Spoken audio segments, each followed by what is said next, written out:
pessoal, então é o seguinte, vamos começar aqui o nosso podcast. Hoje a nossa convidada é uma pessoa muito massa, muito fera e muito especial, que é a Adriana, né? Eu tive o prazer de conhecer a Adriana pessoalmente lá no primeiro evento do Big Data, né, Adri? Ou foi o SaaS? O Big Data primeiro, Big Data Brasil, e depois no evento do SaaS a gente esteve junto, foi muito bacana, muito legal, uma pessoa muito foda. E assim, eu trouxe ela aqui porque ela é uma pessoa de opinião forte, é verdadeira, é uma baita estatística, uma pessoa referência na área. E eu falei, poxa, a Adriana tem que vir aqui conversar com a gente, passar um pouco da visão dela sobre o mercado, sobre a carreira, sobre as profissões. E, Dri, só para adiantar, quero já agradecer que você está participando com a gente. É uma honra, tá? Uma honra mesmo, de verdade, ter você com a gente aqui. A casa é sua, quero que você conte um pouquinho de sua história, fala de você, que é um bate-papo aberto, né? E vamos lá. Conta pro pessoal pra te conhecer. Primeiro, eu quero agradecer super o convite, fiquei muito feliz quando você me chamou. O que você falou de mim, saiba que é a mesma admiração que eu tenho por você. Eu gostei muito, eu nunca vou esquecer a sua apresentação no Big Data Brasil Day, que foi aquele evento que a gente participou juntos. Eu estava ali como mediadora, né? Eu estava apresentando o evento, lembro que te chamei, você foi para o palco e eu fui tirar as dúvidas da galera com você. Só que eu fiz questão de descer do palco, sentar na plateia e assistir sua apresentação, que eu estava ansiosíssima para ver aquela apresentação, que eu achei maravilhoso o trabalho que vocês fizeram lá nos presídios, né? Eu tenho uma história aí complexa na minha vida e é um tema que eu acho super importante a gente zelar pela nossa segurança. E cara, eu achei maravilhoso o jeito que você apresentou, a forma como conduziu, as técnicas que você usou. Achei muito legal as perguntas que tiveram e eu falei, cara, esse menino é muito bom, ele sabe o que ele está falando ali em relação a essas coisas. Ó quem fala. Mas então, é isso que eu estou te dizendo, a admiração ela é mútua, porque, cara, eu gostei muito de te conhecer, gostei muito do seu trabalho. E depois, tanto é que te levei lá para um evento do SaaS, na época eu nem trabalhava mais no SaaS, mas eles pediram indicação, aí me veio você na cabeça logo de cara e fico feliz. Aí, tá até com a roupinha que ganhou lá no evento, né? Aqui, ó, a camisa do Python, pessoal, ó, ganhei lá no evento, ó, lá no SaaS. Maravilhoso, ganhei lá no SaaS, tá com a camiseta do Python, maravilhoso. Foi exatamente então, não é mentira, né, Dri? Você tava lá de testemunha também, então... E tinha um monte de gente de testemunha, né? Nós estávamos aqui, umas 600 pessoas sentadas lá na plateia. Foi um baita evento, né? Foi muito legal. E aí, depois que vocês apresentaram, eu fui falar de Tinder, né? Você chegou a ver a minha apresentação? Claro, foi uma das mais engraçadas. Acho que a galera toda chorou de rir naquela apresentação. Foi Isso é uma das coisas que a gente poderia até falar aqui, né? Que é como que a gente conta uma história em cima de uma análise de dados. E eu usei o artifício do Tinder para tentar convencer as pessoas de que a análise de dados é um negócio super importante, mas que a gente não faz sozinho, 100% sozinho, né? Sempre tem algumas mãos. E ali eu estava contando a história do Tinder. Aliás, dessa apresentação eu dou risada até hoje e uso aquilo eterno, porque foi uma experiência incrível. Gente, só para vocês entenderem, eu sou a rainha do Tinder, né? Eu falo isso em todo lugar que eu vou. E aí eu tava lá dando uma olhada no Tinder, e se a gente for observar o Tinder há uns anos atrás, tinha vários perfis normais, né? De profissões normais, advogado, eu conhecia muito acupunturista, tipo profissões normais, engenheiro, tal. Aí, de repente, de uns tempos para cá, todo mundo virou cientista de dados, mas, tipo, geral virou cientista de dados. Aí, no meu cérebro, caramba, relacionamento é como fazer um modelo. Tem etapas e a gente vai explorando, a gente vai atrás de dados, a gente junta informações para tomar uma decisão e se relacionar com uma pessoa. Então, eu fiquei pensando, cara, se eu der match com um cientista de dados, eu vou, tipo, fazer um modelo a 4 mãos, vai ter mais dedicação, vai ser mais da hora. Aí eu falei, todo mundo que aparecer como cientista de dados, eu vou dar like. Não me importa mais nada. E aí, como toda mulher, não sou diferente de nenhuma delas, vamos ver qual é que é isso escondido, sem dar detalhes. E aí eu comecei a falar com o cara, e ele falando que ele era um cientista de dados, que ele previu o futuro e tal. E aí a primeira coisa que eu perguntei foi de uma distribuição normal. Ele falou, mas o que é isso? Aí eu falei, gente, mas o que ele manja, então, se ele não sabe nem o que é uma distribuição normal? Aí foi onde eu comecei a brincar e depois, na conversa, que é o que eu compartilhei na apresentação, eu dei vários prints e pedi autorização para ele. Então, ele sabe que eu uso o exemplo dele. E aí eu fiz toda a analogia em cima disso. Mas, Fê, respondendo a sua pergunta, eu nasci no mundo da estatística, né? Então, eu sou ali o lado oposto da força, né? Vocês nasceram do lado da computação. Eu nasci na estatística, desde que eu comecei a faculdade, eu sempre tive muito na minha mente de que eu tinha que me divertir com aquilo e que eu precisava fazer olhos brilharem. E aí eu descobri que eu estava no lugar certo no meu primeiro estágio, que foi na Stetson, que é uma empresa de som de carro. E a gente foi fazer uma análise de dados ali, era um negócio focado numa pesquisa com os consumidores deles, né? Porque era uma B2B. Então, entre as empresas que compravam deles, a gente fez uma pesquisa. E na hora que eu mostrei, olha isso, gente, até engraçado, mas na hora que eu mostrei um box plot e expliquei qual era o contexto, e eu marquei o nome de quem eram os outliers, né? Que a gente tem essa opção programando. Aí o que aconteceu? O olho do cara, do meu cliente, ele brilhou tanto que eu falei, gente, se eu sou capaz de fazer isso com um homem no primeiro ano de faculdade, o que eu não sou capaz de fazer quando eu me formar? Então foi ali que eu falei, cara, eu tô no mundo certo. Eu falei errado, aí não era meu primeiro ano, era meu segundo ano de faculdade. Eu falei, cara, tô no lugar certo. Era um estágio, né? Era um estágio. E aí eu falei, é para isso que eu vou me dedicar. Aí uma coisa bem ruim do meu perfil, que eu sofri muito, é de que depois que isso aconteceu, eu sempre coloquei na minha mente que eu estava no lugar certo, mas eu sou muito rigorosa comigo mesma. Então eu não aceitaria, em hipótese alguma, eu pegar uma DP, porque isso para mim significaria que eu não nasci para aquela coisa. Olha que bizarro o meu cérebro, como ele é tenso comigo. Isso eu não recomendo para ninguém e eu vejo isso como uma péssima qualidade. Péssima qualidade. Se a qualidade não, qualidade ruim existe? O que é isso? Ah, não sei. Seria um defeito, né? Qualidade, teoricamente, é uma coisa boa, né? A gente entendeu, né? Tá bom, segue o barco. Eu acho que entenderam, eu que não estou sabendo usar a palavra certa. E aí, eu não recomendo isso para ninguém, né? Eu acredito muito fortemente que a gente tem que se respeitar, entender as nossas limitações. A gente que trabalha nessa área sabe que não é um negócio trivial, que leva tempo para o nosso cérebro convergir, entender aquilo que a gente está fazendo. E eu era muito rigorosa. E aí, depois que eu, na minha cabeça, coloquei isso como uma regra, eu estudava que nem retardada mental, porque eu não podia pegar DP de jeito nenhum, porque senão eu não iria trabalhar com aquilo. Totalmente louca, assim, né? Não faz sentido. Isso eu não recomendo para ninguém. Ideia completamente errada. Isso é uma coisa que hoje eu acho que eu aprendi e tenho uma cobrança um pouco menor em relação aos meus estudos, a minha forma de trabalho. Mas isso é uma característica que eu não recomendo para ninguém. E depois que eu me formei, aí essa história é interessante, né? Eu sou muito arroz de festa. Eu adoro uma festa. E aí, o que aconteceu? Olha que louco, nada a ver, né? Eu andava muito, eu era da estatística, né? Mas eu sempre andava com a galera mais arroz de festa. Então, eu vivia muito com o pessoal da arquitetura, da educação física e da engenharia, que eram os mais festeiros, porque eu adorava festa. Para você ter uma ideia, eu tinha um site que chamava o Figo Regenera, e nesse site eu saía nas baladinhas tirando foto e postava as fotos no site. Então eu entrava de graça nas festas e aí era tudo que eu precisava, porque mano, era .ub, você lembra disso? .ub.com.br, lá Nossa. Muito velho, em 2006 foi quando eu criei esse site aí. Uhum. E aí eu ia de graça nas festas, então eu ficava muito com uma galera que não era exatamente da minha área. Só que nessas idas em festas com a galera da arquitetura, eles me falaram que tinha um encontro regional de estudantes de arquitetura. Falei, mano, que da hora, e por que não tem da estatística? Fiquei com ciúmão, né? Aí eu fui estudar e descobri que tinha o da estatística, mas tinha parado de acontecer porque aconteceu uma fatalidade em uns eventos 10 anos atrás. Falei, olha, eu sinto muito pela fatalidade, mas a gente podia voltar ao evento para a gente poder usar os benefícios dele, né? Aí eu me coloquei na cabeça, eu posso aprender com o pessoal da arquitetura e depois tentar fazer alguma coisa na estatística. E aí eles me convidaram, por ser da estatística, a ideia deles, né?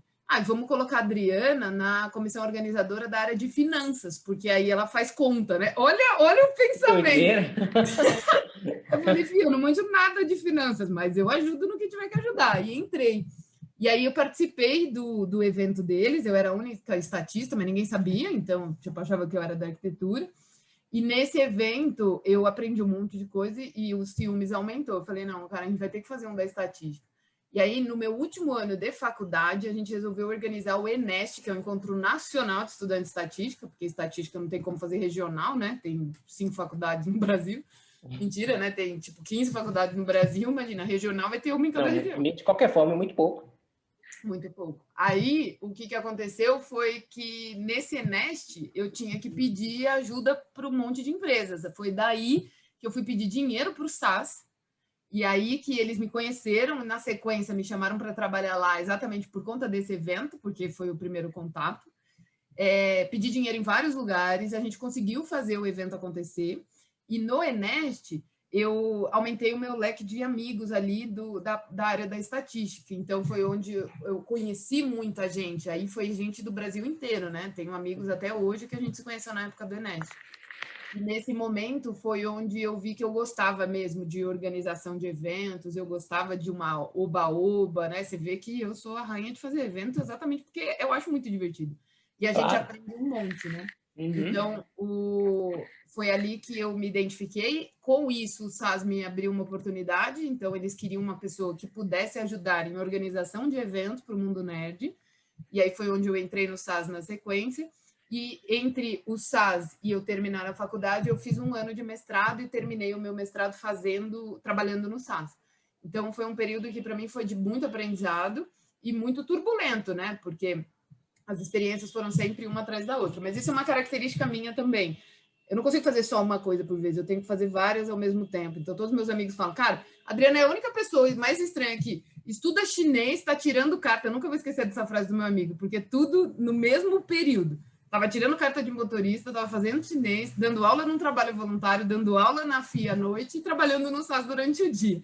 Ele falou, cara, eu não consigo fazer 2 coisas e você faz essas 5 e todas estão indo super bem. Eu falei, mas é porque eu sou completamente workaholic. Outra coisa que eu não recomendo para ninguém. Porque trabalhar no nível que eu acredito que o Felipe também é muito parecido comigo, né, Fê? Sim, sim. A gente se mata e às vezes eu fico me perguntando, para que tudo isso? É o puxão de orelha que eu recebo da minha mãe direto. Eu acho que a gente tem que trabalhar num nível adequado. Aí olha como vai contra toda a filosofia estatística que eu prego e que eu sigo, né? A grande rainha de todas as medidas é a média. Por quê? Porque ela é o ponto de equilíbrio entre todas as informações que você está analisando. E o ponto de equilíbrio sendo a média significa que a gente deveria andar na média para ter uma estabilidade na nossa jornada. Não, eu só trabalho nos extremos. Você é um outlier. Tá tudo errado, você entende? Então, eu vou contra a minha própria filosofia e contra a própria filosofia da estatística. Então, isso é uma das coisas que eu estou tentando me adaptar. E aí, o que eu tenho feito, porque eu trabalho 3 turnos, de manhã, de tarde e de noite. Então, agora eu estou tentando, pelo menos, liberar um dos turnos para eu poder descansar, para eu poder fazer outras coisas. Recentemente, comprei um colchão tão incrível que agora eu só quero ficar deitada no meu colchão. Tem um motivo para diminuir o trabalho, né? Dormir um pouco mais, descansar, né? Descansar, fazer outras coisas. Aí eu fico deitada no meu colchão recebendo uma massagem, já dá uma relaxada, aí eu vou fazer outras coisas. Mas é importante a gente ter esse momento de relaxamento. E aí é uma mensagem que eu tento evoluir, porque... E aí a pandemia, deixou a gente mais surtada ainda, né?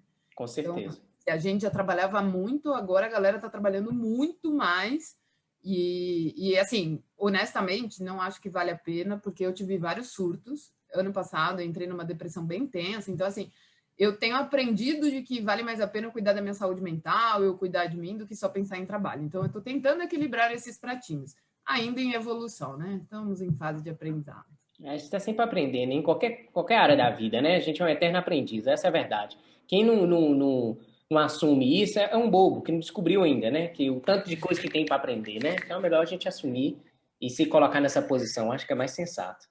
Exatamente isso. Outra coisa que eu fico refletindo muito é porque tudo que a gente faz em ciência de dados, parando para pensar de um determinado ângulo, a gente está tentando ser Deus, né? Você já pensou nisso? Tipo, tudo eu quero prever o futuro, filho. A frase é clara. Futuro a Deus pertence. Então, se eu estou querendo prever futuro, eu estou tentando imitar ele.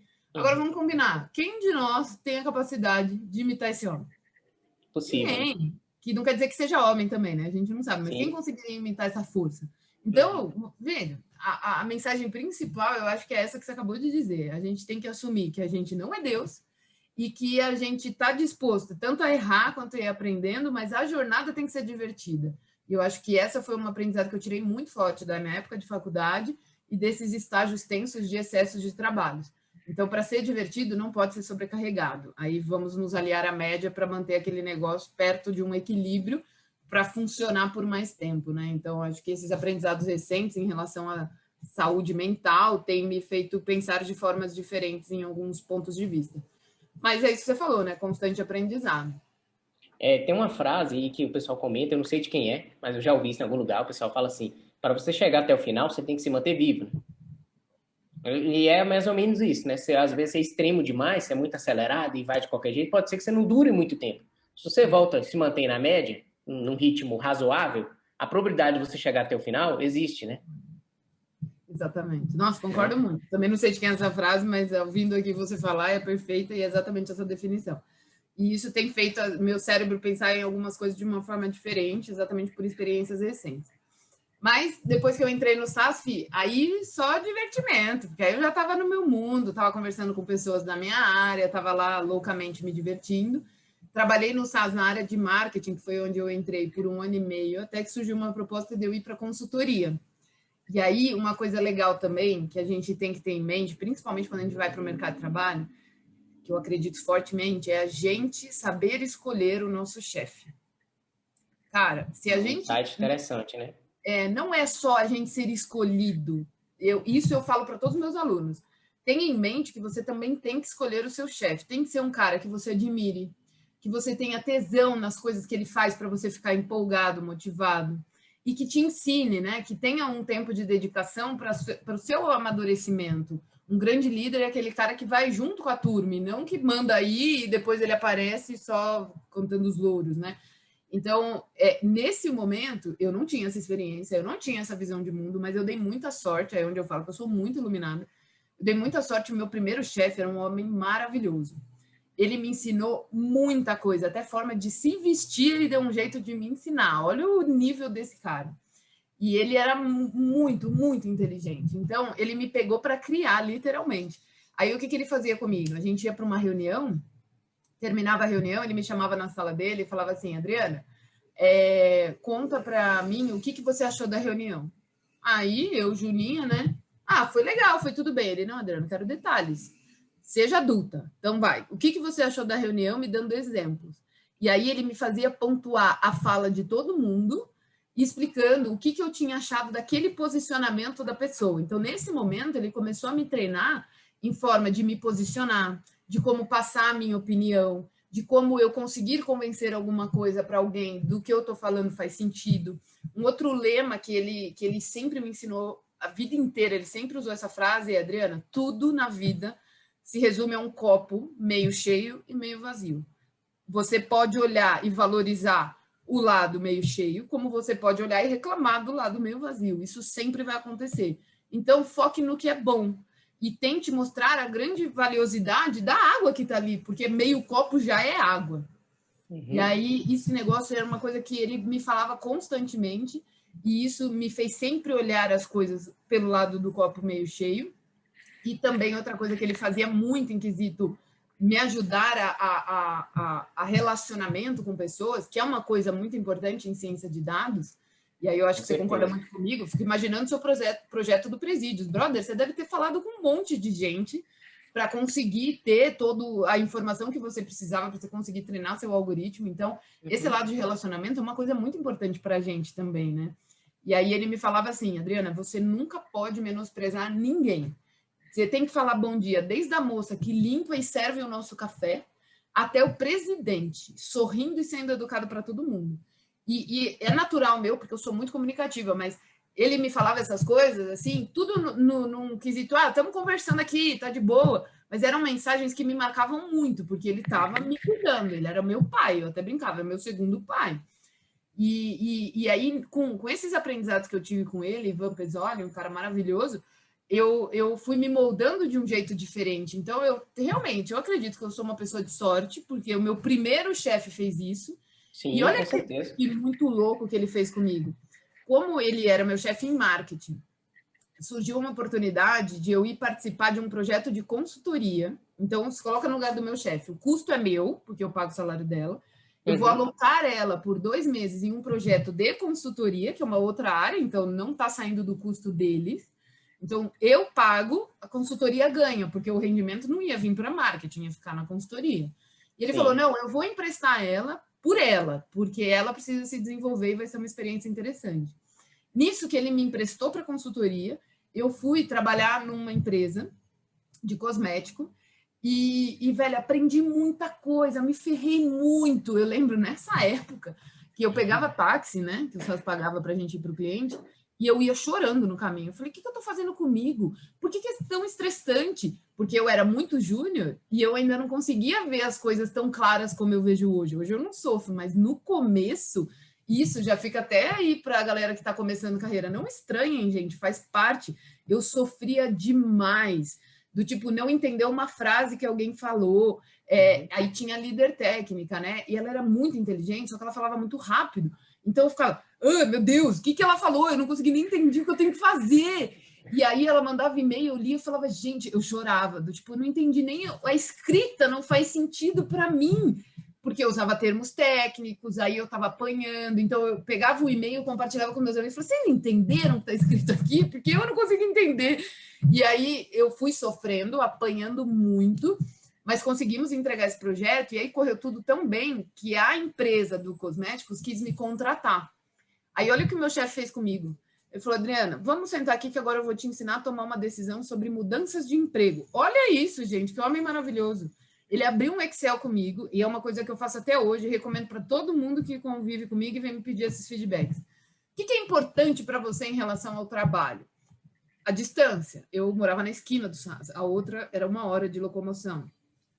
A distância, bababá, lista tudo, chefe, tudo, e coloca peso conforme a sua importância. Aí, pensando estatisticamente, é como se a gente estivesse fazendo o conceito de uma regressão linear, só que os parâmetros não vão ser estimados por ninguém. Eu vou colocar conforme o meu sentimento sobre a importância daquele tema. E aí, a soma desses pesos tem que dar 1. E aí, agora, você checa se sim ou se não em cada uma das empresas e vê aí qual chegou mais perto de um peso que te interesse. E, cara, mano, genial. Salário, tudo. E aí eu defini que não valia a pena, mesmo a empresa de cosmético aumentando o meu salário, não valia a pena, visto as outras coisas que eu tinha de benefício dentro do SaaS e aquela experiência de poder passar em várias áreas de negócios diferentes. Aí o que aconteceu com o meu chefe? Olha que homem maravilhoso. Ele falou, cara, então se a empresa quis te contratar, significa que você realmente está na hora de eu te soltar. Ou seja, não quero mais você em marketing, vou deixar você seguir sua carreira nerdmente, né? Não fazendo evento, mas colocando a mão na massa. E eu vou te ajudar aqui dentro. Aí ele conseguiu fazer a minha migração para a área de consultoria, porque, óbvio, consultoria me amou, né? Imagina, não tiveram custo nenhum e o cliente saiu super satisfeito. Natural que eles adoraram, né? Aí depois eu virei um custo de consultoria. E aí ele conseguiu mais salário do que a empresa de cosméticos tinha me dado. Então, para mim, foi muito incrível. E eu devo muita coisa para esse meu primeiro chefe. O cara é muito foda. Esse sabe ser gente, sabe ser humano de verdade, respeitar os outros. E eu aprendi muito com ele. Então, muito do meu jeito de ser hoje foi muito com essa experiência primeira aí, que eu dei muita sorte. Então, eu acho que uma mensagem importante também para a gente passar, principalmente para sua galera, que é uma galera mais jovem, né? Uma vez você me compartilhou isso, que você pega muita gente que ainda está na faculdade e tal. Inclusive, um aluno meu fez o seu curso e, mano, feliz da vida, adorou, parabéns. Que legal. E essa galera, eles têm que escolher o chefe, gente. A gente não pode ir só pelo dinheiro, a gente tem que pensar muito no nosso desenvolvimento. E escolher chefe é escolher uma pessoa que te faça crescer e não aquela que te segure. Porque recentemente eu tive uma experiência de troca de figurinha com uma aluna minha que ela quase largou a área por conta de um chefe. Olha que loucura. Então, quer dizer, um chefe ele pode te exalar, exaltar, te ajudar a crescer, que nem foi o meu chefe, ou pode te lascar de um jeito que te brocha mentalmente de uma forma. Motiva, né? Ela falou, eu me sinto burra, tudo que eu faço está errado. Se uma pessoa vem e faz a mesma coisa, está certo. Então, ela começou a se desmotivar muito e quase saiu da área. Então, eu acho que uma mensagem principal, principalmente para a galera que está se colocando no mercado agora, não seja escolhido, saiba escolher também. Porque se você se deixa refém de, eu vou onde me quiserem, porque é a única opção que eu tenho, saiba que não é uma verdade, a gente sabe que tem muita vaga, então se expõe em várias, vai em várias entrevistas e você escolhe o chefe que você quer, né? Porque eu acho que isso ajuda a gente a crescer muito na carreira. Muito. Bacana, e com certeza isso é muito importante. Agora, um ponto aqui, Dri, que eu queria voltar, é quando a gente estava comentando aquela ideia do, vamos falar assim, o superpoder, né? Aquela ideia do profissional, se resolver tudo e tal. Agora eu quero explorar isso do ponto de vista da pressão que às vezes a gente sofre, né? E começa desde os requisitos de vaga, né? Não sei se eu acredito que é muito. Você recebe esse choro também do ponto de vista dos seus alunos, né? Essa dificuldade, fala, poxa, Adriano, mas eles pedem tudo, R, Python, SAS, Deep Learning, tudo, né? E esperam uma pessoa extremamente capacitada, com milhões de anos de experiência, né? E qual que é a sua visão relacionada a isso? Você já sentiu essa pressão? Você ainda sente? Qual que é a sua opinião sobre isso? A minha opinião, ela é que nem você falou, né? Eu sou uma pessoa de opinião forte, mas eu fico observando o movimento das coisas. Então, por exemplo, desde que eu entrei no mercado, não se falava em Big Data e Machine Learning, não eram essas palavras a situação do momento. O que se falava era data mining. E se falava muito, e tudo pedia data mining. Só que era uma palavra que englobava várias coisas, mas que as pessoas não exploravam porque era bem pouco conhecido. Então, não era todo mundo que tinha essa visão de mundo. Tanto é que o funcional, o KDD, o CRISP-DM, são coisas bem antigas que surgiram lá na época em que o data mining começou a ganhar corpo, e são coisas que hoje são bem poucos faladas, né? Mas que são metodologias que a gente usa, a gente só não dá nome aos bois. Então, naquela época, o foco era total data mining, e eu lembro que já existia um sofrimento do tipo, o que é isso?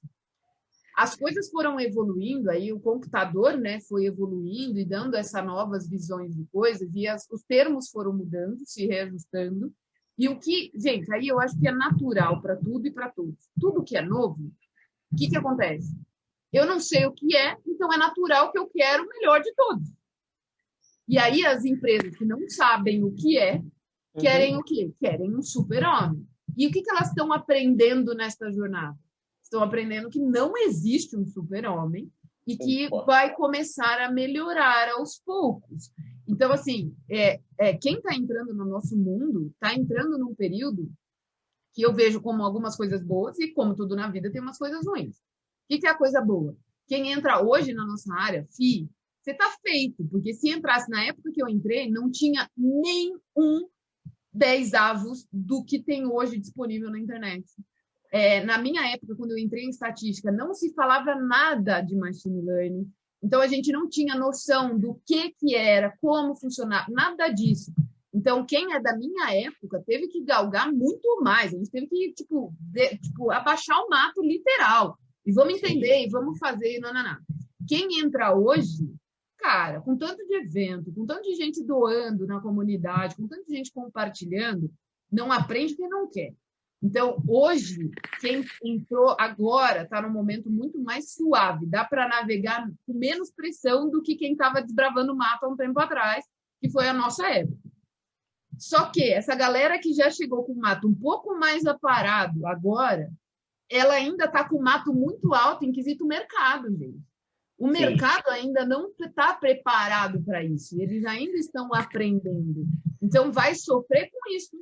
Querem um ET de Varginha para contratar. Eles não vão achar e uma hora eles vão ter que ceder. Então, isso é uma coisa que eu vejo que vem acontecendo. Algumas empresas que são muito boas, já desse foco de ciência de dados, se você observar, eles têm específico qual é o seu papel. Então, eles querem alguém que saiba naquele miolo. O cara é bom de infraestrutura, então ele precisa saber, a Amazon precisa isso, mas não vai pedir para o cara fazer o modelo, não vai pedir para o cara fazer outras coisas que não sejam do pedaço que incube a ele. Outros, eu vou contratar um cientista de dados para fazer modelo. Então, ele vai ser cobrado em execução racional de equação, bababá.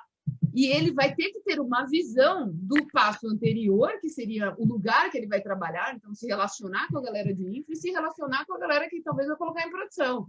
Então, eu sinto, isso é um achismo meu, mas eu sinto que isso vai começar a evoluir.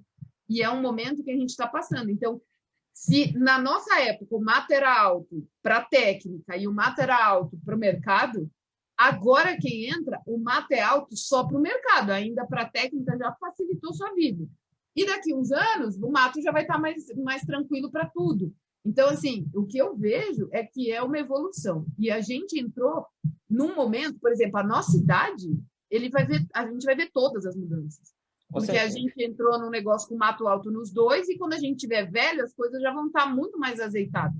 Então, a nossa idade está tendo uma experiência que eu acho que é única, assim. Com certeza. A galera mais nova, que hoje está começando, já começou com uma vida um pouco mais gostosa. Vai ver outras coisas além do que a gente não vai conseguir ver, porque a gente vai morrer, eles vão ficar vivos. Mas eu acho que são momentos, assim. Então, cara, a mensagem que eu tiro disso é paciência, não tem o que ser feito. É um momento de aprendizado, as empresas vão se reajustando, e enquanto isso, você vai estudando o que te incube no que você quer ser. Porque não adianta, né? Vamos combinar, não tem como ser foda em tudo. E se você for ser foda em tudo, você vai precisar de muitos anos de estudo, e aí você não é produtivo. Então, como as pessoas têm que viver, comer, cara, se especialize em alguma coisa, mas tenha, sim, uma visão do todo. Porque muitas das coisas que a gente vive hoje vem da filosofia que a gente está querendo quebrar lá da Segunda Guerra Mundial, né? Lá da Segunda Revolução Industrial. Que foi o quê? Cara, lá era bom que as pessoas fossem boas em uma coisa e ela não precisa saber mais nada, que é a época do Fordismo. Então, o que a gente ganhou com isso? Produção em alta escala, mas ignorância do desenvolvimento humano. A pessoa só sabe apertar aquele botão, ela não sabe apertar o botão diferente. Hoje a gente está tentando desconstruir isso. A pessoa ela tem que ter uma visão do todo, então ela tem que ser generalista, mas ela tem que ser especialista em alguma coisa que é interessante para ela. Então, a gente sempre tem que trabalhar a visão geral do processo, mas eu tenho que ser bom em alguma coisa. Então, eu acredito muito que as pessoas que estão nesse momento, passando por essa etapa, seja bom em alguma coisa para você conseguir ser sensual para um entrevistador, mas não esqueça que é importante você ter uma visão do processo como um todo e entender o quanto você pode impactar negócios, e aí é outra coisa importante, é falar negócio, para a empresa se sentir atraente para ter uma contratação, né? Mas é um dilema que vai sofrer, e simplesmente você chegou numa época que a gente está em aprendizado em relação a isso. Então, é melhor não sofrer, porque é um fato, isso não vai mudar do dia para a noite. É verdade, eu concordo plenamente. Eu acho que a palavra seria maturidade, né? Como qualquer mercado, né? Tem mercados que são muito mais maduros, né, do que outros. Né? Acho que a ciência de dados ela é infantil ainda, vamos dizer. Eu pelo menos acredito. Acho que nós estamos engatinhando, né? Principalmente aqui no Brasil, que as coisas demoram mesmo para chegar aqui, né? Então, o mato ele deu uma diminuída no ponto de vista técnico, eu concordo, porque tá mais fácil, o conhecimento tá aí para qualquer pessoa, né? Realmente está mais acessível, né? Vamos falar assim. Mas o mercado ainda está muito lá atrás. Eu fico pensando, eu fico observando que o pessoal às vezes ficou com uma certa ansiedade. É até natural, eu entendo, eu nem critico isso nem nada. Mas do ponto de vista, fala assim, mas eu tenho que saber a linguagem tal, eu tenho que saber o framework tal, não sei o quê. Só que o que acontece? Eu falo bem com o pessoal. Eu falo, gente, o pessoal não tem nem Power BI. Eles não têm nem Power BI rodando bonitinho na empresa. Então, calma, você vai chegar na empresa que você ainda vai ser disruptivo quando você chegar com essas ideias lá. O cara vai, o que é isso? Né? Então, calma que esse ponto é uma ansiedade natural. A gente quer, né? A gente é mais técnico assim, a gente quer trabalhar com uma coisa mais avançada e, né, fazer acontecer. Só que às vezes o problema, né, voltando agora já entrando no negócio, o problema de negócio é muito mais simples, ele está lá atrás ainda. E assim, e acho que é essa inteligência que a gente como profissionais, né, cientistas de dados, temos que ter, né? Sobre essa questão de resolver problemas de negócio, né? Deixar um pouco o lado nerd de lado. Isso eu concordo muito, e o que você falou é muito verdade. Então, repara, a empresa vai lá, pede um ET para você chegar ali e impressionar com um Power BI. Sim. Então, o que a gente tira de mensagem aí? O mercado não está maduro, o mercado não sabe pedir o que quer. Está na moda, é importante, dá resultado, mas eu não sei exatamente o que eu quero. Quando eles contratam, vamos supor que contrataram o cara mais foda que existe. Ele vai chegar lá, ele vai se desmotivar em 2 minutos, porque ele vai ficar fazendo um Power BI que não é o que ele quer, porque ele tá pensando no cara fazer um bagulho foda tecnicamente, papapá. Errado. Sim. A gente tem que ter em mente, e aí eu concordo com a sua fala, e até a visão que o MIT coloca, né? Os profissionais do futuro, eles não vão ter cargos. O cargo único que vai existir é resolvedor de problemas. Sim. Bom, e isso pode englobar várias áreas, várias coisas. Então, é isso que a gente tem que ter em mente. Eu concordo muito com o que você disse, porque a gente que é professor sabe que os alunos ficam doidos quando aprende uma coisa legal e quer usar. E, às vezes, está matando uma formiga com canhão. Cara, para que você vai fazer um deep learning se uma regressão simples resolve o problema e ela custa muito menos, ela dá muito menos trabalho para criar, para colocar em produção, para fazer funcionar? Por que você vai para o outro porque você achou bonito? Aí que está uma mentalidade erradíssima. A gente tem que resolver problemas. Mesmo que resolver problemas seja fazer um dashboard. Sim. E isso, se resolve o problema, a gente começa pelo simples. Então, é o que eu falo muito para os meus alunos quando eu estou explicando estatística descritiva. Eu falo, cara, a galera quer ir lá e fazer um modelo super complexo para modelar um bagulho, que é um Y, que tem uma variabilidade baixíssima. Se tem uma variabilidade baixíssima, não perca tempo. Joga a média, vai ser o melhor modelo que você vai fazer. E a média, ela já vai representar todo mundo. Agora, se a variabilidade é muito alta e você quer ter mais precisão, aí você começa a investir em técnicas mais sofisticadas. Mas entenda que todo mundo, desde a medida mais simples à mais complexa, tem valor. E a gente tem que saber quando usar cada uma delas, né? E é bem na linha do que você falou. A galera tá muito na vibe de quero fazer negócios super complexos, quando não é necessário. Poderia ter feito um negócio mais simples, seria mais rápido, seria mais barato e teria o resultado até, às vezes, melhor até. Não sempre, eventualmente melhor. Então, eu concordo muito com essa frase. Acho que é super importante as pessoas se colocarem num papel de resolvedor de problemas e não de apertador de botão ou e não de executor de técnicas e saber usar isso de uma forma mais criativa. Aí entra num ponto que é bem legal também, que é o tal do ser curioso, né? Um cara que é curioso, ele consegue aumentar o repertório dele porque ele faz mais pesquisa, ele fuça mais. Um cara que tem um repertório maior consegue ser mais criativo porque ele vai misturar o repertório A com o repertório B e vai criar o repertório C. E quem cria o repertório C é o criativo. E o que é inovação? É o cara que consegue fazer o repertório C funcionar. Então, essa é a inovação, que é a mistura da criatividade. Então, na minha cabeça, a gente tem que ter bastante repertório, sim, e isso é um momento que a gente está estudando, é um momento de faculdade, de pós-graduação e tudo mais, mas eu não posso deixar de lado de trabalhar essas misturas das pílulas, dos conhecimentos que eu tenho para eu convergir para uma criatividade, para eu poder me chamar de inovador.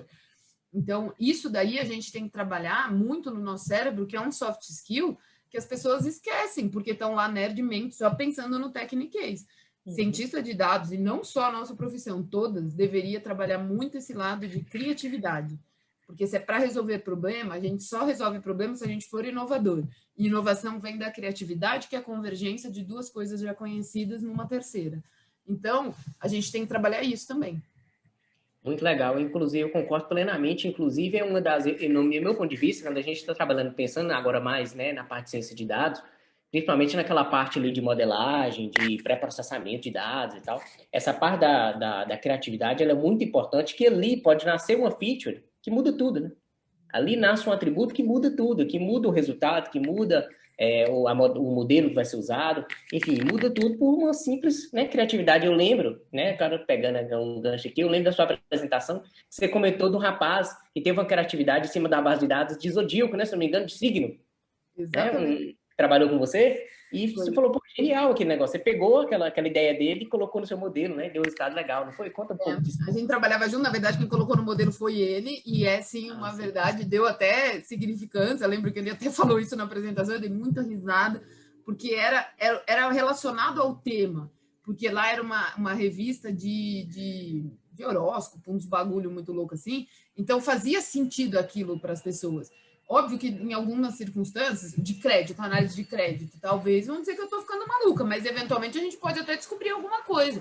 Agora, eu não sei se eticamente a gente poderia adicionar no modelo. Aí a gente tem que ter toda a nossa criticidade em quesito ético e em quesito como reagir em cima daquilo, que é um outro tema que eu acho muito curioso também, no sentido de que hoje a gente até... Você chegou a ver aquele filme, Coded Bias, que está no Netflix? Muito bom, muito bom. Muito bom. Muito e que legal. Aí eu queria... Aí, você que está conversando comigo, mas eu quero saber também suas visões. Claro. Esse filme, ele mexeu muito comigo, assim, porque eu até falo para os meus alunos, olhem, assistam no final do curso, porque ele vai te broxar. Porque dá uma broxada, você já parou para pensar nisso? Do tipo, o que a gente está fazendo, se a gente não souber usar bem, a gente está com uma arma gigante na mão. Sim. Então, nós temos que ser muito éticos. E às vezes eu entro em colapso mental do tipo... Cara, beleza, a gente não quer discriminar pessoas, mas a estatística e a análise de dados, a ciência de dados, ela é discriminatória. Tanto é que as análises são chamadas de análise discriminante. Sim. Elas são discriminatórias. E aí, o que eu fico refletindo é, a gente tem que ter um senso humano tão intenso para saber no sentido de, cara, essa variável eu posso estar fazendo mal para alguém, essa outra, talvez a gente não colocou o dado, dando possibilidade de todo mundo participar, e são coisas que, cara, repara, a gente está saindo do termo técnico, a gente está indo para um lado coração, para um lado sentimento, para um lado ético, para um lado humano, e as pessoas não trabalham isso. Então, olha o perigo que a gente tá proporcionando, né? Então, esse filme, eu acho que ele retrata muito essa situação do quanto é importante nós sermos humanos. E no momento que a gente pensa em ser humano, a gente sofre porque opiniões diferentes vão acontecer. Então, quem chega hoje também está num momento em que a gente ainda não sabe exatamente como reagir. Porque tem coisas que a gente ainda não... Cara, precisou ir para o tribunal, precisou entrar a lei para a Amazon, por exemplo, falar, não invisto mais nisso agora, até a gente ter mais maduro para lidar com essa tecnologia. Porque o que faltou não foi tecnologia, foi humanos saberem reagir àquilo. E a gente está, nesse momento, aí, de novo, a nossa idade é a idade que mais vai se divertir, porque a gente está vendo todas as mudanças acontecendo. O que eu enxergo como evolução, e aí a galera mais nova e a gente mesmo pode contribuir muito, é começar a trazer discussões éticas. Então, vamos usar o Lime, o Sharp para entender quais são as variáveis, vamos fazer um comitê ético para entender se aquilo não pode ser ofensivo para alguém, vamos pensar de outro jeito e talvez começar a pensar, isso a gente falando aqui, não faço ideia, né? Talvez já tenha até gente estudando, começar a pensar em como que eu posso dar socos, aí meus termos chulos, mas como que eu posso bater no meu algoritmo para tentar tirar de alguma forma técnica esses tipos de viés. Eu não sei nem se isso é possível, estou filosofando, a gente é criativo, talvez alguém bole alguma coisa. Então, quem entra nesse momento também vai ver uma evolução grande em relação à ética em cima disso. E, gente, é o que a gente falou antes. O mato é alto, a gente deu uma diminuída nele, mas ele ainda é alto, então não adianta a gente entrar nessa área com expectativa extremamente gigante, porque, cara, tá em desenvolvimento. Imagina que você entrou um negócio com... Eu vi um meme ontem que eu achei demais, era um restaurante que aí embaixo, na parte de baixo do restaurante, estavam quebrando as pilares e em cima a galera comendo. Isso é o quê? É fazer o barco girar com o negócio funcionando. Vocês entraram nessa situação, então vocês estão comendo aqui em cima, mas tem um monte de gente tentando reformular toda a parte de baixo. Então, a gente tem que ter em mente que a gente está em evolução, não é uma área já definida, não é uma área que nem a econometria que está ali, é aquilo, já se descobriu muita coisa, ainda tem gente aprendendo, sem dúvida, nenhuma área para, mas é aquilo. Não, a gente ainda não, a gente ainda é cruzaço. Um bebê. Virgão, total. Muito legal, e essa visão que você falou, ela é muito interessante, até, por exemplo, no projeto que eu trabalhei lá, até trabalho ainda manutenção desse modelo de reconhecimento facial, tem muito desse problema, né? A gente não atua diretamente lá, mas, por exemplo, uma vez o pessoal levantou essa questão, falou, poxa, mas a maioria dos presidiários, né, são de racial, o pessoal tem uma influência racial absurda, assim, já fizeram uma estatística de, sei lá, não sei exatamente o número, mas era uma grande disparidade de classes, de pessoas de raças distintas, né? E aí o pessoal falou, pô, Felipe, mas como é que fica? Eu falei, não, eu não quero nem entrar nisso, entendeu? Tipo, não quero nem entrar nisso aí, acho que eu não tenho competência para chegar nesse nível, sabe? De começar a modelar qual a face da pessoa, cor, sabe? Eu não quero entrar nessa questão, porque assim, já tá além da minha competência, né? Então, assim, vai ter, acredita, Adriano, que a gente não sabe, mas já tem gente discutindo isso, com certeza. Assim, pode ser que não está tão maduro aqui no Brasil, mas lá fora a gente viu no filme que tem, né? Inclusive barrou, né? A própria tecnologia dando diminuída. E eu vi aqui também numa notícia recentemente que tem já países já banindo o reconhecimento facial por conta disso. Porque eles já decidiram que é muita invasão, né, de privacidade e tal. Então, assim, é um outro ponto, né, da ciência de dados, da inteligência artificial, né? Vamos falar assim dos ramos, que, igual você falou, essa galera que está entrando vai ter que passar por isso, vai né, estudar isso também, nós também vamos ter que aprender a trabalhar com isso, né? E é muito interessante. São dilemas, né? Não tem o que fazer, você concorda? Tipo, a gente está criando a casinha, assim, durante a construção dá um monte de bug.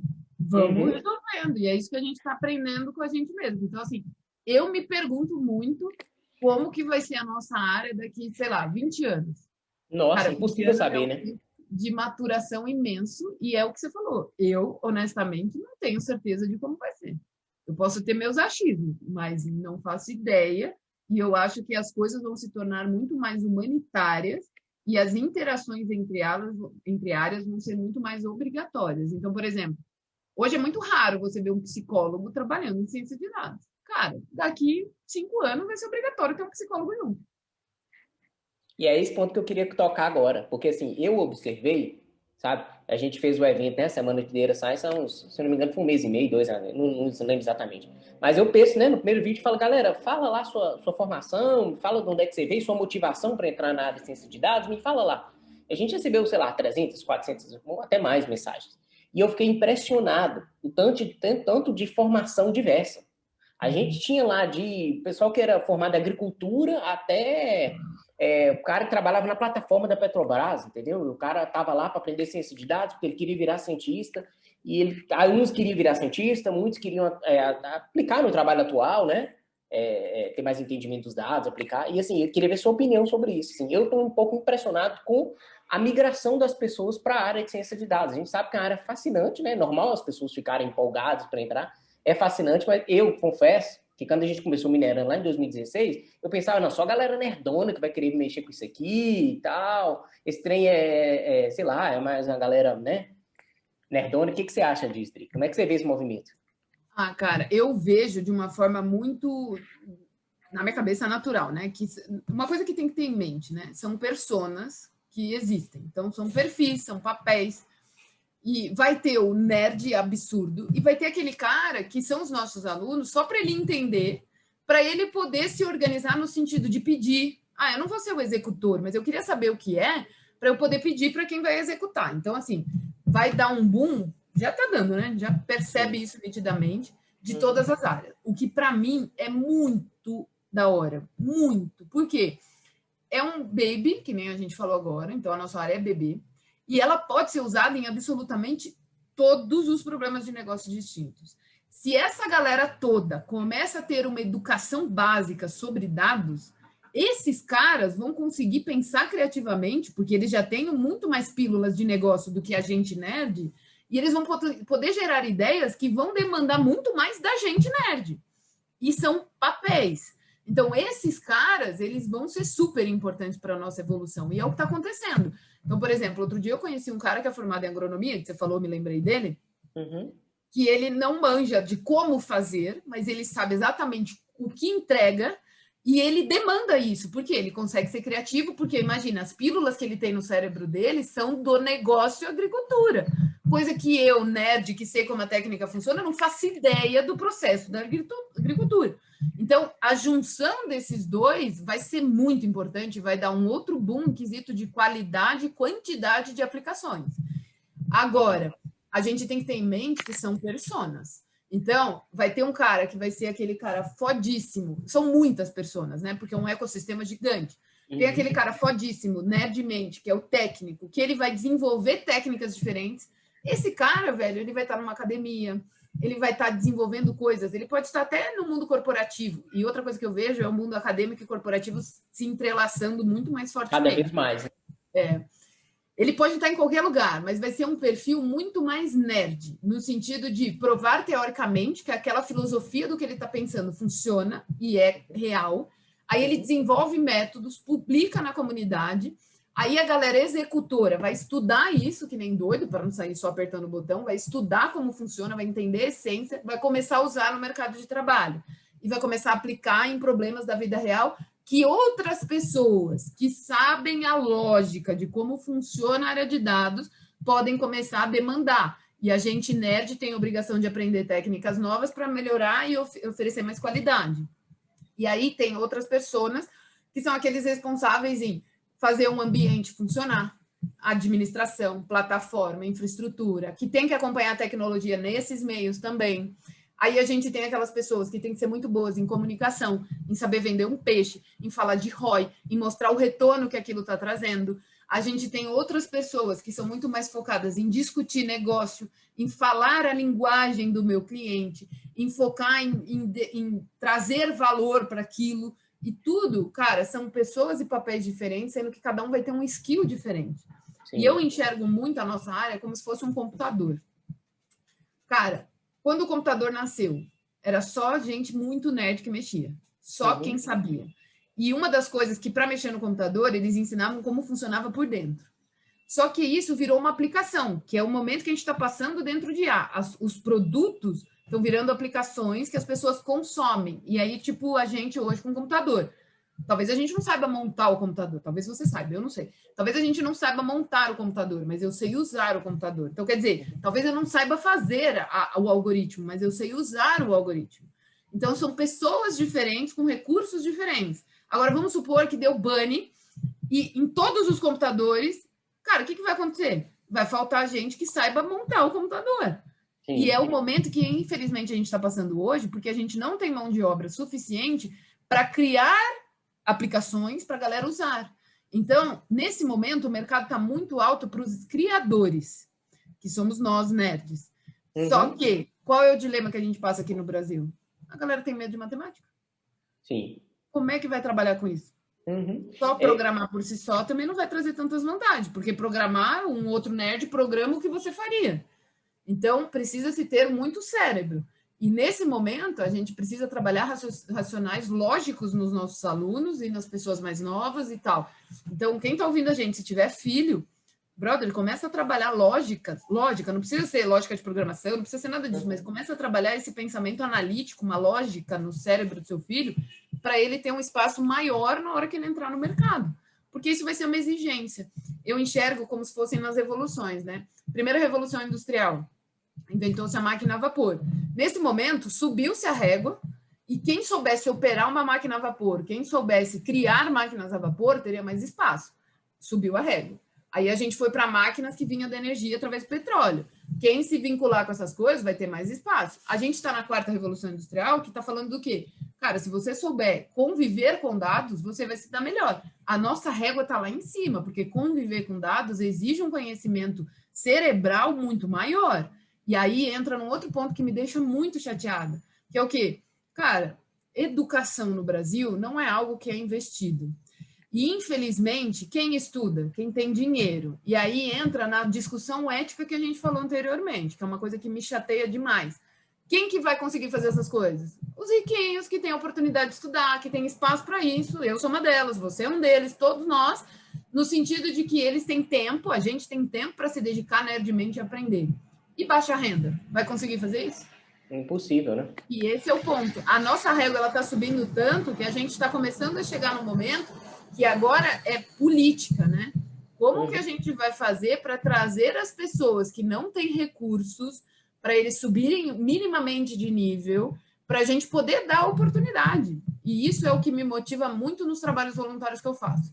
Tentar dar oportunidade para quem não tem acesso. Porque, cara, eu não posso reclamar de nada na minha vida. A minha vida foi muito bem feitinha, eu nasci, não foi num berço de rico, mas foi num berço. E tem gente que não nasce nem no berço. Sim. Então, isso é uma das coisas que eu reflito muito. Por que eu tenho e os outros não têm? E eu acho que se todo mundo tiver essa mentalidade, a gente começa a dar oportunidade para as pessoas que não têm. E a gente começa a ajudar. Então, a gente tem que pensar muito como lado humano. E tem que ter muito essa mentalidade de, mano, incluir gente. Porque espaço não vai faltar. São muitas áreas, muitas. E é engraçado, né?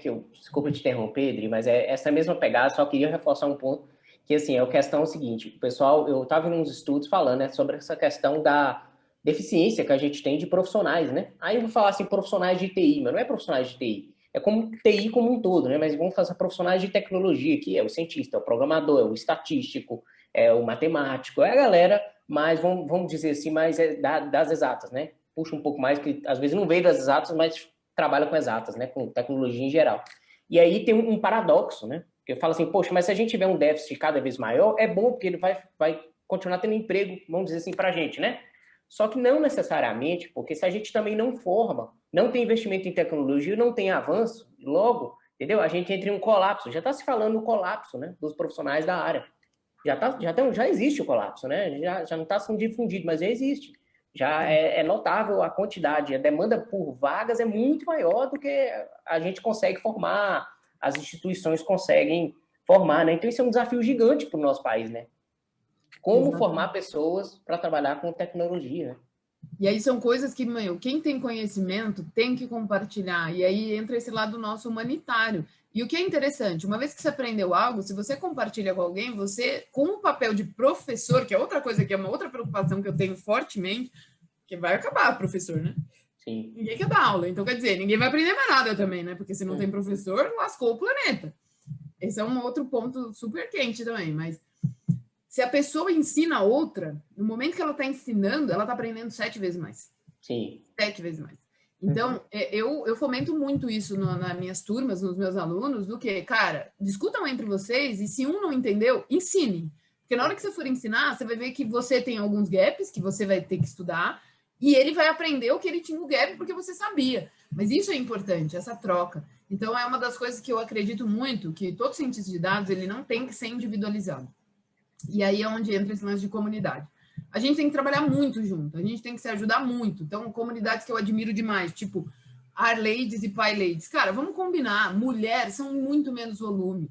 Essa mulherada conseguiu criar uma estrutura genial de compartilhamento para as pessoas se sentirem mais confortáveis. Que pessoas? As pessoas que se identificam com o sexo feminino. Ah, mas aí tá me excluindo como homem. Não, cara, você tem que entender que essa comunidade, ela precisa de um apoio. Então, é um grupo de apoio. A mesma fortalecimento, coisa, né? Exato, a mesma coisa a gente pode fazer para outras especialidades, no sentido de, são mulheres, beleza, então vamos fazer um outro grupo, vamos fazer um que mistura tudo. E por isso que tem meetups e tem essas coisas todas que vão acontecendo. Então, eu acredito que as pessoas elas têm que ser muito ativas na comunidade, se posicionar, colocar opiniões, trocar figurinhas. E aí, uma coisa que é mais difícil para quem está começando, mas que é muito importante, é fazer relacionamento. Porque no nosso meio, quanto mais relacionamento tem, mais fácil as coisas são. 1, para você tirar dúvida, trocar figurinhas. 2, para você ter contatos e fazer suas mudanças de carreira, também é super importante. E 3, no sentido de você ser conhecido na comunidade e ser visto como uma pessoa que contribui para o todo.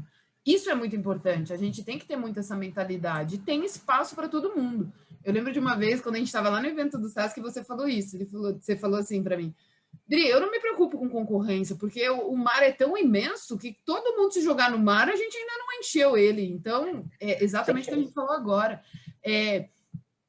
O universo é tão grande que a gente já está entrando em colapso de falta de profissionais. Então, quanto mais gente a gente trouxer para o meio, mais a gente cresce. Então, a gente tem que pensar como comunidade e se ajudar a evoluir. E isso eu acredito fortemente. E aí, até para sua galera, para mim, que vai assistir isso, gente, compartilhem. Eu acho que é um ponto muito importante. Eu falo isso muito, né? A questão de portfólio, né? É uma coisa muito forte, né? E, assim, uma das formas de você fortalecer seu portfólio é você faz uma análise, fez um trabalho, fez um projeto, publica aquilo, né? Publica aquilo que um recrutador vai ver, outras pessoas vão ver, vão falar, nossa, que legal, o que você fez aqui? Então, a pessoa já vai ter consciência do que você aprendeu, da sua jornada de conhecimento, né? E já vai lembrar de você se não surgiu uma vaga. Enfim, já é um network, né? Então, assim, eu não vejo desvantagem, eu só vejo vantagem, né? Nessa abordagem, né? E, assim, é aquela questão que a gente já discutiu. No início, você pensa assim, né? Vamos pensar, a pessoa mais egoísta, ela pode pensar assim, poxa, mas se eu publicar, eu vou ensinar o que eu sei, né? Não, é besteira, não pense dessa forma, né? Porque nós já estamos naquela curva do colapso, entende? Então, nós já estamos chegando aqui no colapso, tá? E, às vezes, você sabe muito, mas você deixa só para você, ninguém te conhece, ninguém te contrata. Ninguém te contrata, entende? Então, assim, é uma roda que gira positiva, né? É uma roda positiva. Você fazer o bem pro outro, ensinar, ajudar, sempre volta para você, né? Me fez lembrar uma vez, eu estava dando aula e aí eu compartilhei uma visão que eu tinha. Eu falei, cara, eu faria assim, assim, assado. E envolvi o quê?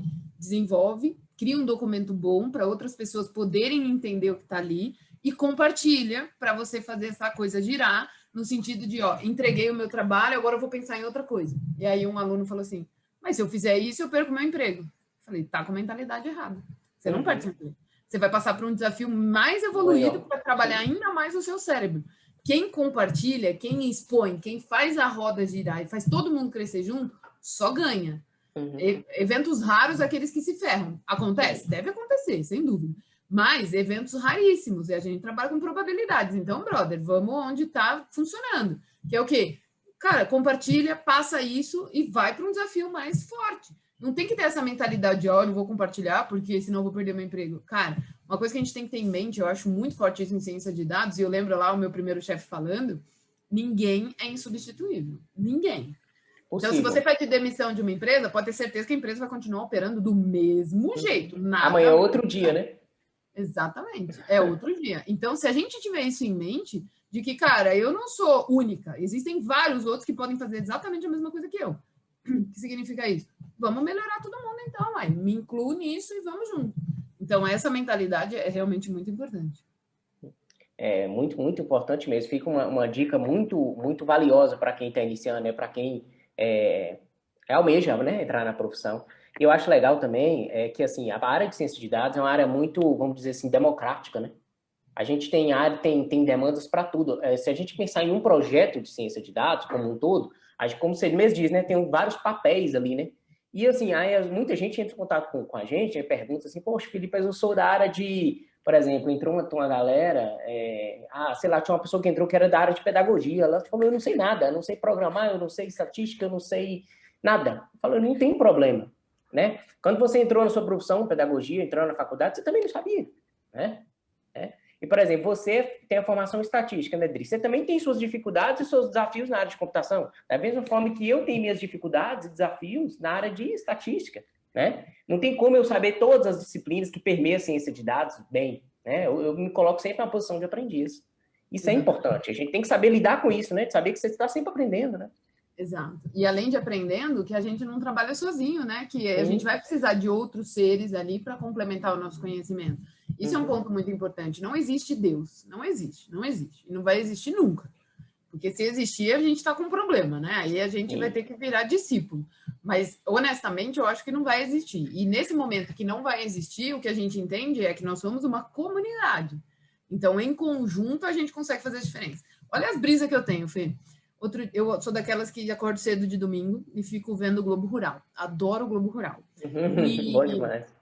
Eu acho muito bom, porque, cara, você já parou para pensar que tudo que a gente tem na tecnologia é cópia da natureza? A gente tentando ser Deus o tempo inteiro.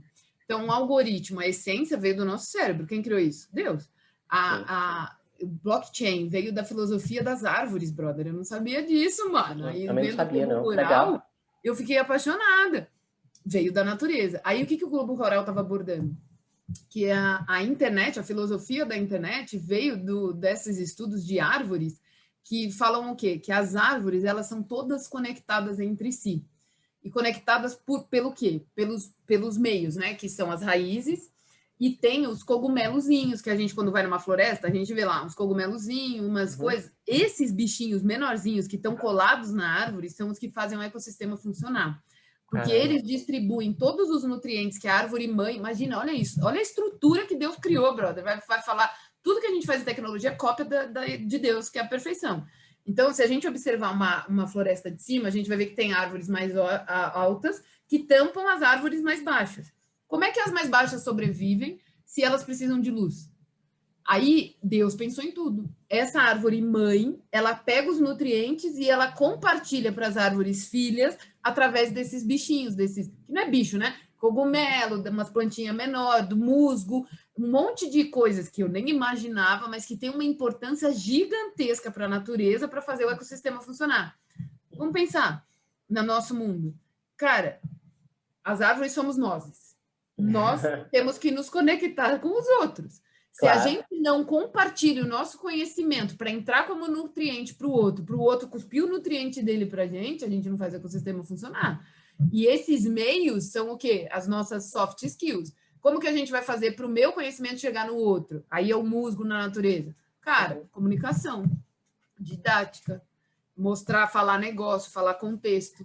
Então, depois que eu vi esse Globo Rural, e recomendo muito, gente, vocês procurarem no site do Globoplay, vocês acham lá, eu já assisti 2 vezes, eu comecei a ver as árvores como nozes. Eu acho que quem inventou essa música teve essa brisa que nem eu.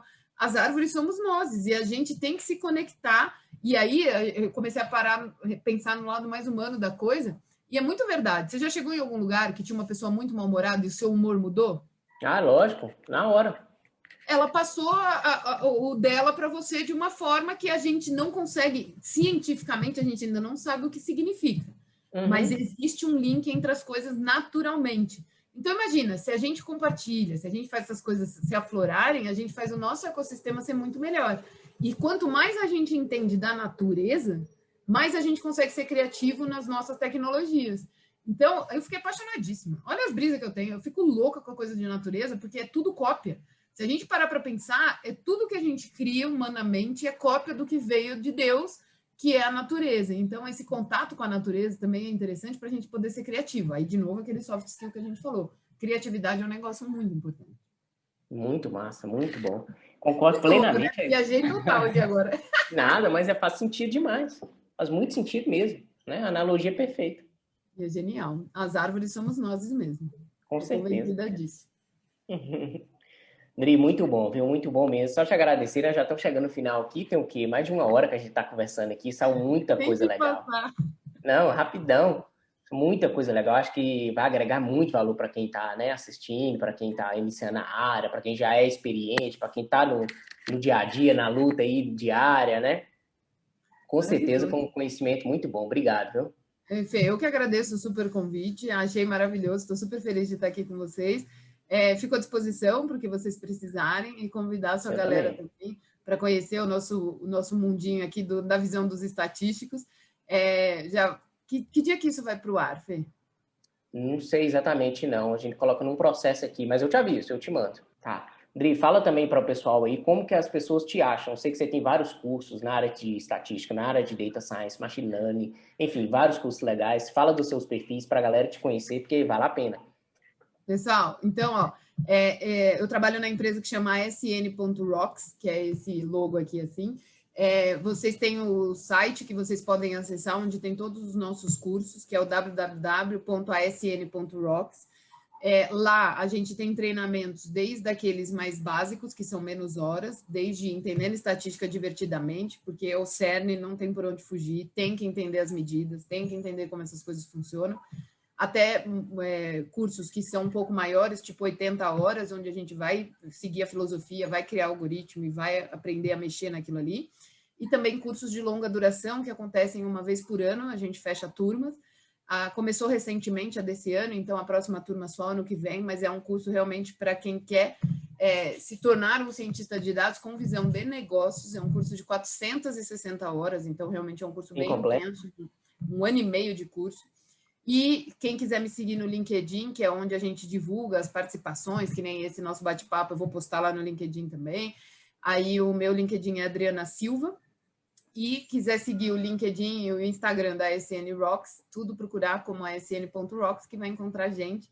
E fico muito feliz de tê-los conosco, porque a gente compartilha muito em relação ao mundo da estatística em si, e eu acredito que é muito válido para todo mundo estar alinhado a isso, porque é bem importante que as técnicas girem em torno disso, né? Não tem por onde a gente fugir.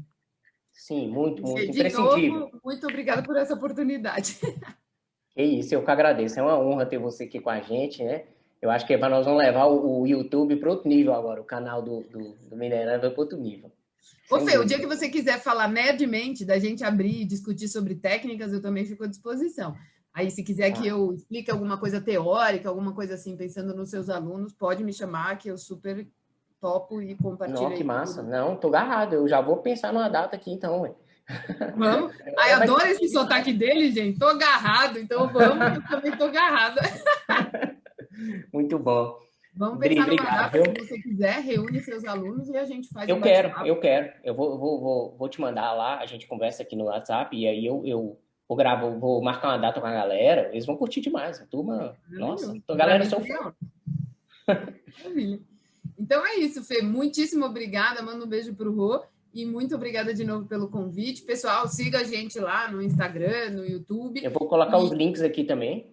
Combinado, muito obrigada. E eu estou à disposição. Quem quiser trocar uma ideia, é o que eu falo para todo mundo. Gente, eu respondo todo mundo, mas eu demoro porque eu vivo em sala de aula.